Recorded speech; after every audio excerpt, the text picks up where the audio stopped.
இசைப்பிரியாவுடைய காய்களே ரெண்டா பின்னால கட்டப்பட்டு அரகுர உடுப்புடன் ஒரு துணியுடன் இருந்த இசைப்பிரியாவை ஒரு உடுப்பும் இல்லாமல் இருக்கிறதாக காணொலியில் வெளியே வந்தது. இசைப்பிரியா ஒரு பெண் இல்லையா? இசைப்பிரியாவுக்கு இந்த நாட்டிலே நீதி தேவை இல்லையா? எத்தனையோ ஆயிரக்கணக்கான தமிழ் பெண்கள் பாதுகாப்பு படையினரால் பாலியல் தொந்தரவுக்கு இல்லாட்டி பாலியல் வன்முறைக்கு ஈடுபடுத்தப்பட்ட எத்தனையோ பேர் இருக்கிறார்கள். இவர்களுக்கு எதிராக எந்த நடவடிக்கையும் எடுக்கிறதுக்கு ஏன் இந்த நாட்டில் இருக்கும் மக்கள் இல்லாட்டி இந்த அரசாங்கம் கொந்தளிக்கவில்லை? ஆனா இந்த அரசாங்கம் இனவாதம் இல்லை இனவாதம் இல்லை இனவாதம் இல்லை என்று சொல்றார்கள். ஆனா முழுக்க முழுக்க இனவாதத்தில் ஈடுபடுறார்கள். எப்படி என்று சொன்னால் இந்த நாட்டிலே தமிழ் மக்களுக்கு கிடைக்க வேண்டிய நிரந்தரமான அரசியல் தீர்வை தருவதற்கு மறுக்கிறார்கள். இந்த நாட்டிலே தமிழ் பெண்கள் ஆயிரக்கணக்கான தமிழ் பெண்கள் பாலியல் துஷ்பிரயோகம் செய்யப்பட்டு கொல்லப்பட்டனர். அன்றாதபுரத்திலே அந்த பாலியல் தொந்தரவுக்கு உட்படுத்தப்பட்ட பெண்ணுக்கு நீதி வேணும் என்றதிலே எந்த மாற்று கருத்தும் இல்லை. ஆனால் ஏன் இந்த அரசாங்கமும் சரி இந்த நாட்டிலே மக்களும் சரி எத்தனையோ ஆயிரக்கணக்கான தமிழ் பெண்கள் பாதுகாப்பு படையினரால் பாலியல் தொந்தரவுக்கு இல்லாட்டி பாலியல் வன்முறைக்கு ஈடுபடுத்தப்பட்ட எத்தனையோ பேர் இருக்கிறார்கள். இவர்களுக்கு எதிராக எந்த நடவடிக்கையும் எடுக்கிறதுக்கு ஏன் இந்த நாட்டில் இருக்கும் மக்கள் இல்லாட்டி இந்த அரசாங்கம் கொந்தளிக்கவில்லை? இனவாதம் இல்லை என்று சொல்லும் இந்த அரசாங்கம் தான் மிக மோசமான இனவாதிகள். கடந்த காலத்தில் இருந்த அரசாங்கங்கள் தங்களை இனவாதிகளாகவே அடையாளப்படுத்திக் கொண்டு தங்களுடைய செயல்பாடுகளை முன்னெடுத்தார்கள். ஆனா இந்த அரசாங்கம் இனவாதம் இல்லை இனவாதம் இல்லை இனவாதம் இல்லை என்று சொல்றார்கள். ஆனா முழுக்க முழுக்க இனவாதத்தில் ஈடுபடுறார்கள். எப்படி என்று சொன்னால் இந்த நாட்டிலே தமிழ் மக்களுக்கு கிடைக்க வேண்டிய நிரந்தரமான அரசியல் தீர்வை தருவதற்கு மறுக்கிறார்கள். இந்த நாட்டிலே பொறுப்பு கூறல் விடயத்திலே கௌரவ அமைச்சருடைய உரையிலே ஒரு வார்த்தை கூட தமிழ் மக்களுடைய சார்பிலே சொல்லப்படவில்லை. அவருடைய நிலப்பாடை அவர் சொல்லியிருக்கிறார். அண்மையிலே அன்றாதபுரத்திலே அந்த நடந்த சம்பவத்தை நாங்கள் வன்மையாக கண்டிக்கிறோம். ஆனால் ஆயிரக்கணக்கான தமிழ் பெண்கள் கொல்லப்பட்டனர், கற்பழித்து பாலியல் வன்முறைக்கு ஈடுபடுத்தப்பட்டு கொல்லப்பட்டனர்.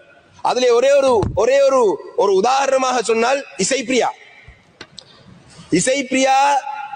கொல்லப்பட்டது. இசைப்பிரியா உயிரோடு இருந்ததுக்கான ஆதாரங்கள் எத்தனையோ இருக்கின்றது. இசைப்பிரியா உயிரோடு இருக்கிற ஆதாரங்கள் இருந்தது. அதனை தொடர்ந்து இசைப்பிரியாவுடைய காய்களே ரெண்டா பின்னால கட்டப்பட்டு அரகுர உடுப்புடன் ஒரு துணியுடன் இருந்த இசைப்பிரியாவை ஒரு உடுப்பும் இல்லாமல் இருக்கிறதாக காணொலியில் வெளியே வந்தது. அப்ப இந்த விடயத்தை பற்றி இசைப்பிரியா ஒரு பெண் இல்லையா? இசைப்பிரியாவுக்கு இந்த நாட்டிலே நீதி தேவை இல்லையா? இதுல let me read this article about Isaia. Isaia is sitting in a swamp. She is only partly clothed. She looks dazed and confused. There's no clue as to how on earth she got there and why she is all alone. Some speculate that she'd been trying to escape the bloody final showdown. She's helped to her feet and looks completely uninjured. This is an important observation because she was not to remain for so long. The soldiers think she's the Tamil rebel leader's daughter. She's not, she says. They find a length of white cloth to wrap around her. It's the same cloth that shouts her in a photograph Channel 4 news later obtained from a Sri Lankan soldier.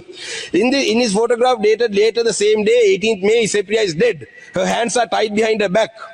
Right? There's also now a long jagged cut across her face. That grim footage comprises of the part of the notorious executive video which shows shooting dead. You don't need much of an imagination to figure out what had happened. Right? Now, this Isaia, it's very clear that Isaia was alive.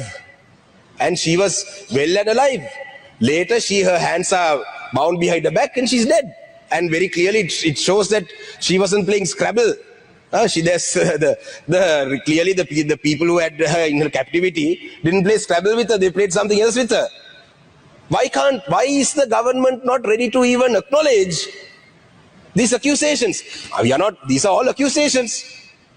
If you have the courage, investigate them. The good governance government, at least when they co-sponsored a resolution, there was at least some discussion about a hybrid mechanism where the victim community will have some trust in the process. But there is nothing from this government. There's a lot more. This is Isaia, just one great example that I gave you because you could start from there. Now, in August 2013, a woman from Punarin was raped and reported led for dead by two men wearing khaki pants and green shirts. After treatment at the Kilnochi hospital, military personnel escorted her to the local camp and provided with her dry rations. In 2010, a 22-year-old woman from Viswamadu was gang raped by 4 military personnel.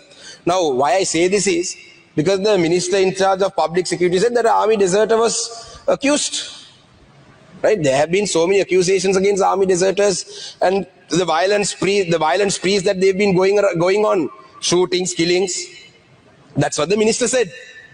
So if today, 16 years later, if army deserters are accused of rape in broad daylight or in at least in a hospital where a doctor is being raped, imagine the amount of gross violations that they would have committed during the last stages of war, when there was no media coverage, then there was no international observers, when there was no outsiders.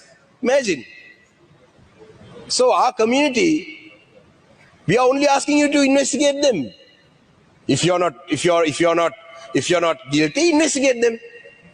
Why are you shying away from an inquiry? Because the reason why you are shying away from inquiry is the state always protects the state. That's your first interest. So the NPP government, Honorable Foreign Minister, also has failed to address this concern.